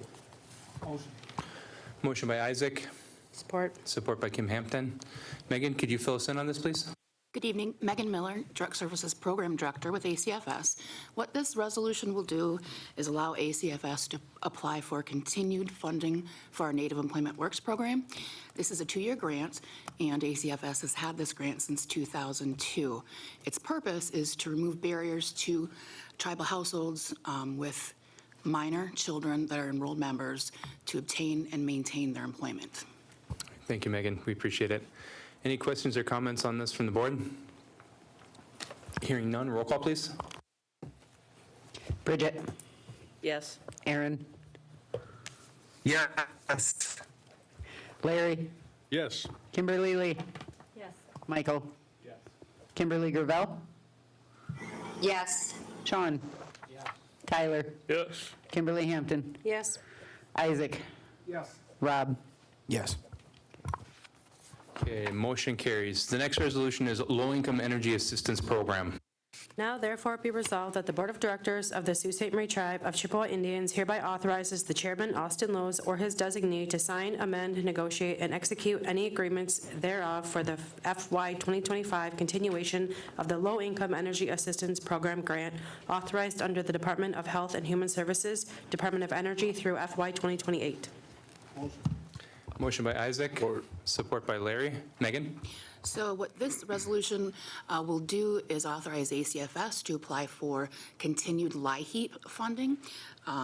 This is the Low-Income Home Energy Assistance Program. It has 4 components, and it's a 3-year grant. Okay, I appreciate that. Any questions, comments from the board? So do you know how this program is impacted by the bill that's currently in the House for vote? I don't. Okay. I have not heard any factual information. Mr. Chair? Yeah. It is proposed to be zeroed out in the previous House version and in the Senate version, but, a miracle might happen, and the House might try to put it back, but it's proposed currently to be zeroed out, which means we need to be looking at travel support and shifting where we're spending travel support, because this is a long-time program that our people depend on to be able to heat their homes in the winter. So we need to be thinking about whether or not it will actually be funded. Yeah, so for the membership's information, LIHEAP is what this program's called. It stands for Low Income Heating assistance program, something like that. But anyways, it subsidizes heating bills for low-income tribal families. Historically, we've been getting about $600,000 for this. It supplements about $1,000 a year for tribal families, so 600 families benefit from this. This is one of the things that's on the chopping block. So when we talk about federal cuts and how they'll impact us, this administration's been in office 6 months. You haven't seen the full picture of that yet. I believe this will be the first one, so remember that come midterms. Anything else to add to that, Megan? I was just going to put it into perspective. So far, this funding year will end September 30th, and we've already served 995 tribal households with this funding across the 4 components. And for a tribe that exists on the Canadian border where winters are very cold, this is heartless. So roll call, please. Rob? Yes. Michael? Larry? Yes. Sean? Kimberly Lee? Yes. Bridget? Aaron? Yes. Isaac? Kimberly Hampton? Yes. Kimberly Gravel? Yes. Tyler? Yes. Carried. Okay, motion carries. The next resolution is Child Care Development Fund. Now therefore be resolved that the Board of Directors of the Sault Ste. Marie Tribe of Chippewa Indians hereby authorizes Anishinaabe Bay Community and Family Services, ACFS, to reapply for and administer the CCDF program for FY 2026 through 2028. Be it finally resolved that the Board of Directors of the Sault Ste. Marie Tribe of Chippewa Indians hereby authorizes the chairman, Austin Lowe's, or his designee to sign, negotiate, and execute documents on behalf of the tribe to obtain continued CCDF grant funding. Motion by Isaac, support by Larry. Megan? So this resolution will give ACFS the authorization to apply for continued grant funding for our Child Care and Development Fund program. This is a 3-year grant, and its purpose is to make quality childcare more affordable for our tribal families who are working, attending an education or jobs training program. And it also enhances or increases the quality of the childcare that's provided to our tribal children through their childcare providers. Okay, thank you, Megan. Any questions, comments from the board? Okay, hearing none, roll call, please. Rob? Yes. Kimberly Lee? Yes. Aaron?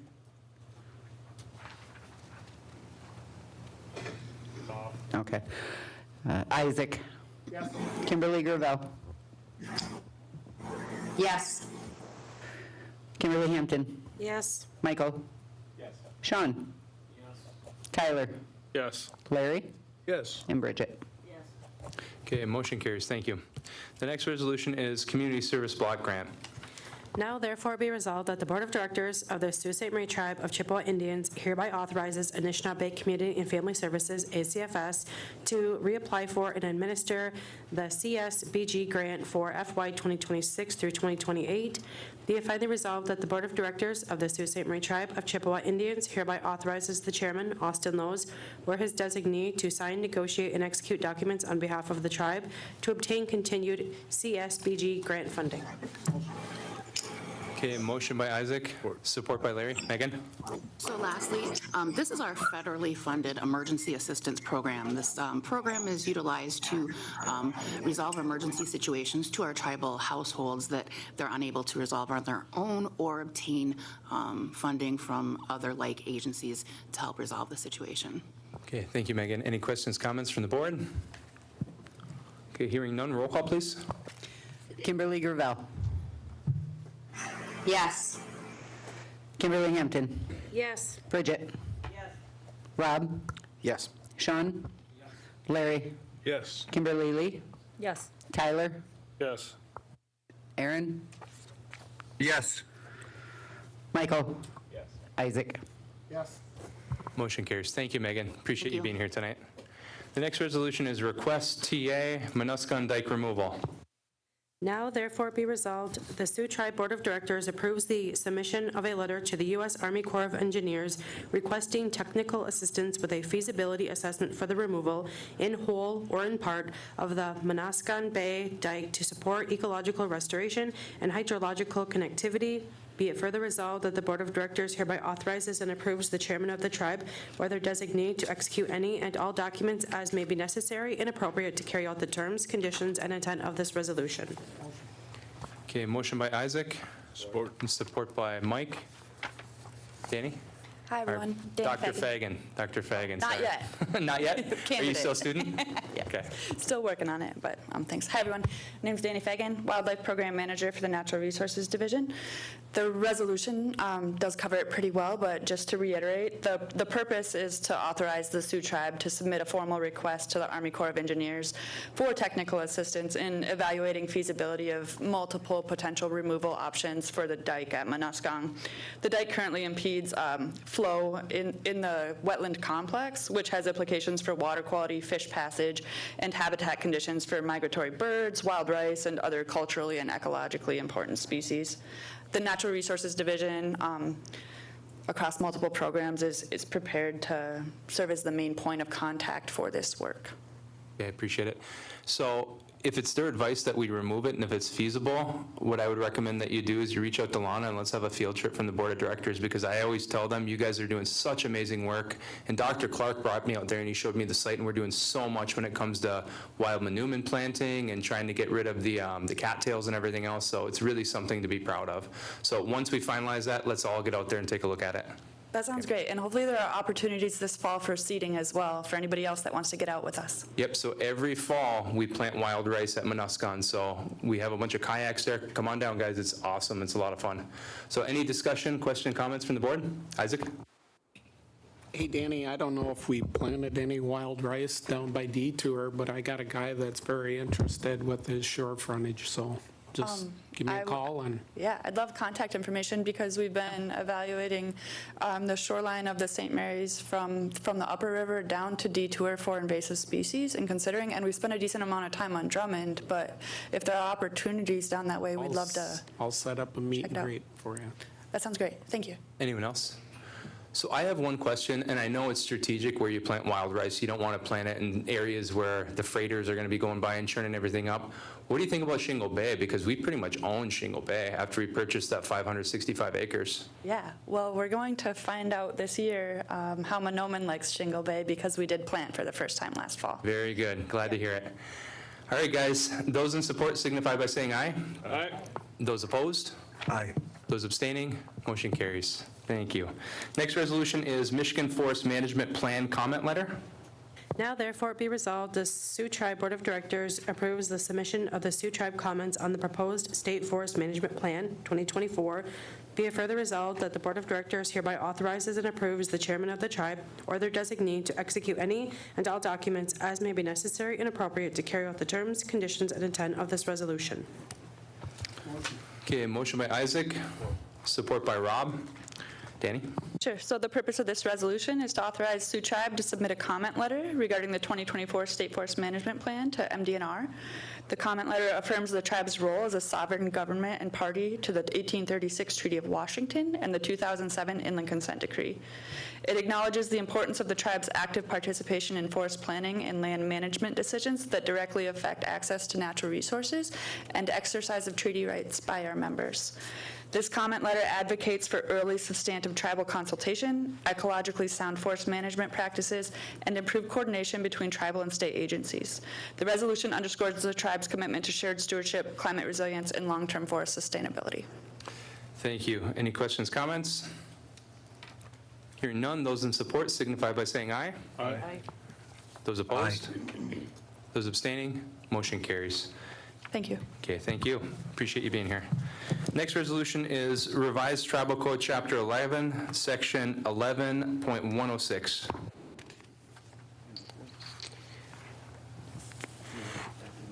Oh, I was listening to you guys.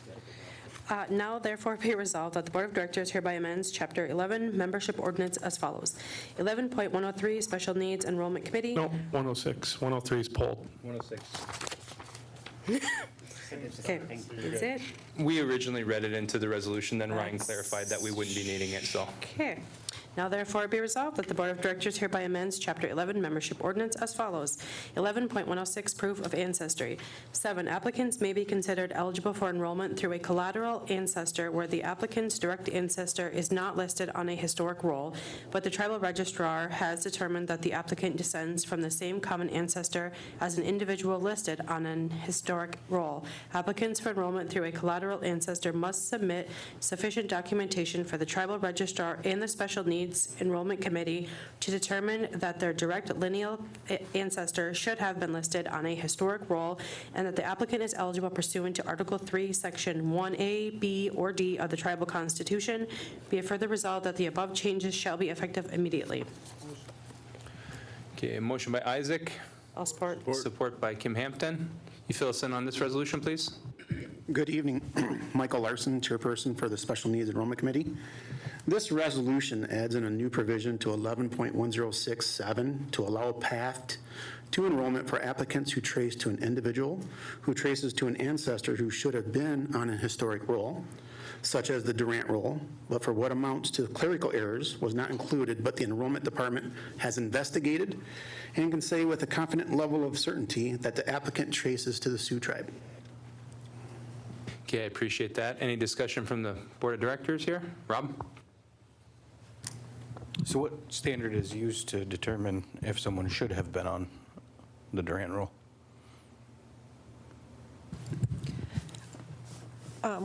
This is Julie Salo, Tribal Registrar.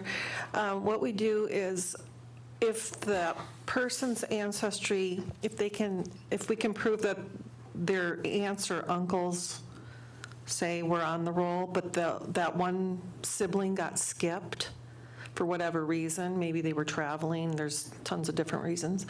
But if we can prove that they still go back that same way, that's the collateral descendancy, and that would make them as much Indian as the ones that are on the roll.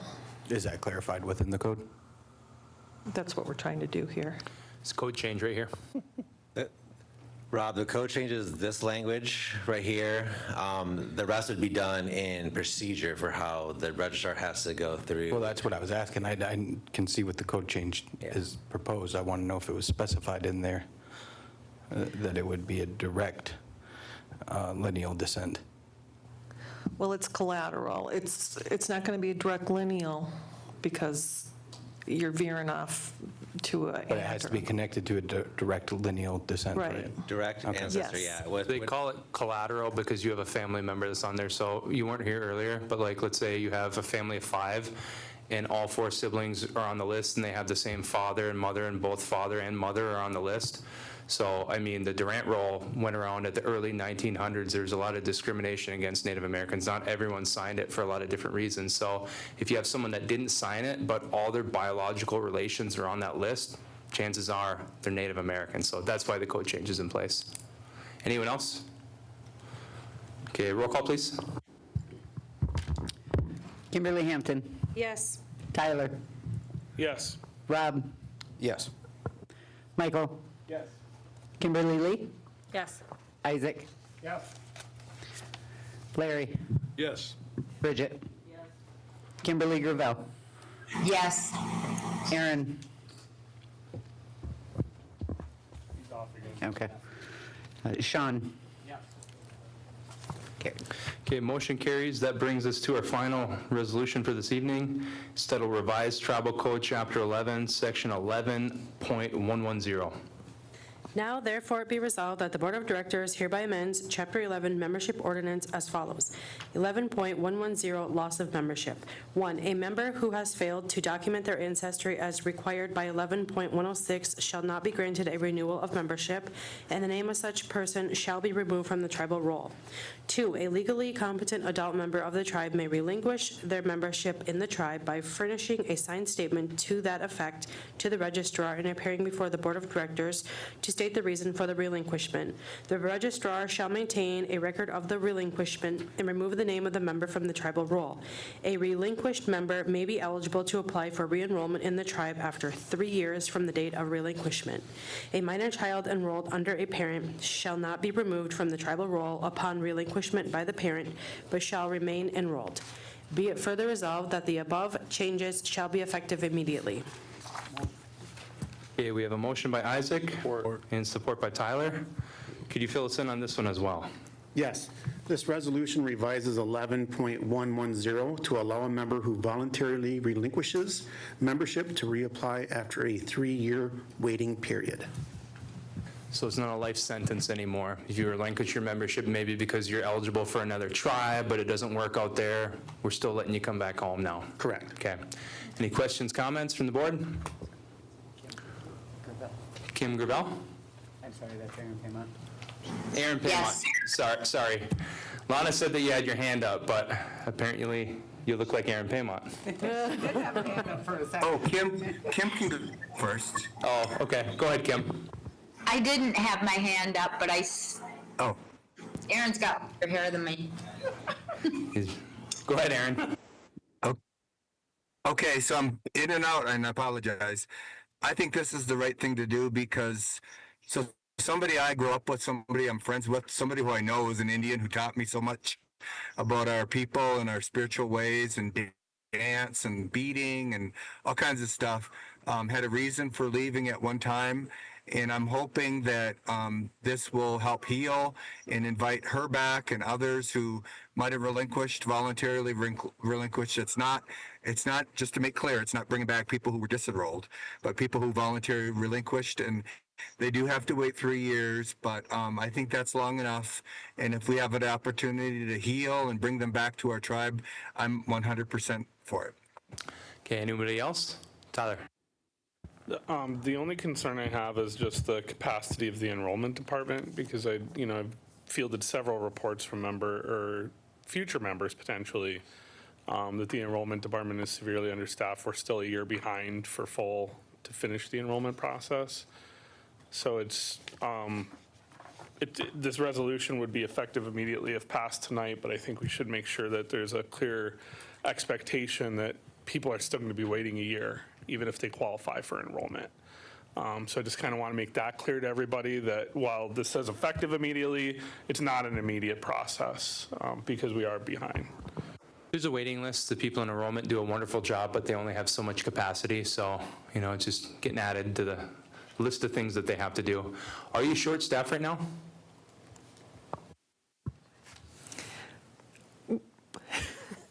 Kinda. I need an assistant, so I'm working on that. All right.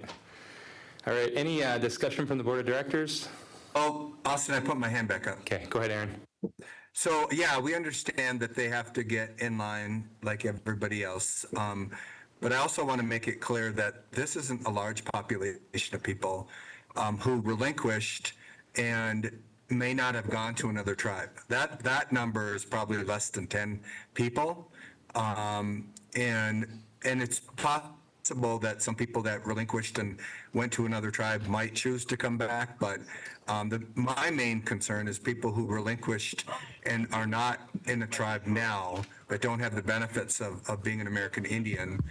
So I'm gonna guess that the number of people that will want to re-enroll after having relinquished list. So I don't think it's going to add a giant burden on enrollment. Okay, thank you, Aaron. Anybody else? Okay, roll call, please. Sean? Isaac? Yes. Kimberly Hampton? Yes. Aaron? Yes. Michael? Yes. Rob? No. Kimberly Gravel? Yes. Larry? Yes. Bridget? Tyler? Yes. And Kimberly Lee? Yes. Okay, motion carries. That concludes all the resolutions that we have for this evening. Under new business, we have one item. It's titled Conservation Committee Requests. Clarence?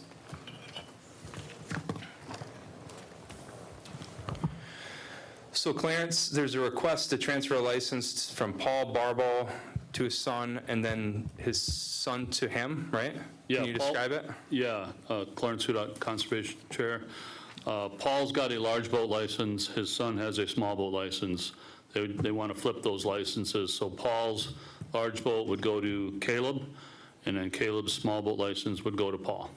All right, so let's do it all in one motion then. I'd like to entertain a motion to transfer Paul Barbue's large license to his son, Cale, and then have Cale's small license transfer to Paul. That's correct. Okay, motion by Isaac and support by Aaron. Any discussion?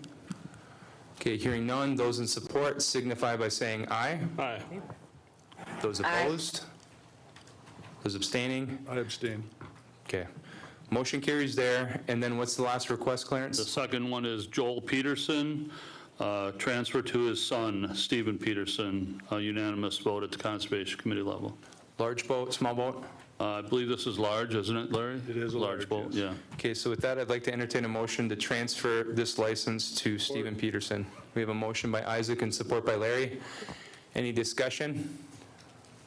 Hearing none, we'll vote. All those in support signify by saying aye. Aye. Those opposed? Aye. Those abstaining, motion carries. Thank you. Thank you. So that concludes all the items that we have on tonight's agenda. So without objection, meeting adjourned. Rob? I just want to make sure we excuse Lana. We did. Yep. Oh, okay. We did. Thanks. So hearing no objection, meeting adjourned. Good to see everyone. Good night.